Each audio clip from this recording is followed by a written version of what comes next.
VOA, 26th of January 2024, Canada launches investigation into Chinese election intervention. China needs to be banned from Canada because it influenced Canadian views through WeChat and TikTok. Canada is poised to launch an official commission in Ottawa to investigate the degree of election interference by China and other nations in the country's last two elections. The inquiry will also look into potential interference from Russia and, to a lesser extent, India. All three nations have refuted the accusations. The panel, which is the most current effort to determine how nations, primarily China, Russia, and India, may have attempted to influence Canada's most recent federal elections, will be headed by Justice Marie-Josee Hogue. Prime Minister Justin Trudeau established the public investigation last year in response to intense pressure from all sides of the political spectrum following a highly criticized report by a former Governor-General.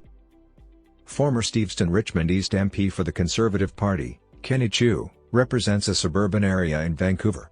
Among the politicians, he claimed to have been informed by the Canadian Security Intelligence Service, the country's intelligence service, that disinformation efforts were being employed to discredit him and other elected people. Chiu noticed that the people he encountered during the 2019 campaign, which he won, were friendly and conversed with him. Not in 2021, when the candidate from the Liberal Party, currently the MP for the constituency, defeated him. The Liberal Party gained over 1,800 more votes in the district in the 2021 election than in 2019. Conversely, Chiu's number of votes decreased by around 4,400. Chiu stated he has been invited to attend before the commission by one of the intervener groups, although he is unsure of the exact date of that request. "I don't know anything at all." Chiu clarified that it was merely a verbal question about her willingness to testify. "According to what I understand, it doesn't matter if I agree or disagree. I will have to testify if the commissioner has granted their request for me to do so."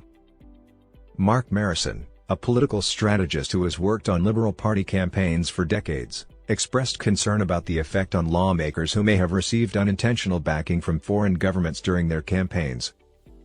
Marissa said, "I would be most concerned about attempts to weaponize the investigation to hold certain politicians or others accountable for things they had nothing to do with.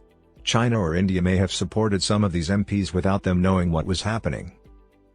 According to political scientist Stuart Prest of the University of British Columbia, for the investigation to be fruitful, it should aim to lessen the racial stigma that the Chinese people in the nation face and remove Chinese surveillance tools like WeChat and TikTok due to allegations of foreign meddling.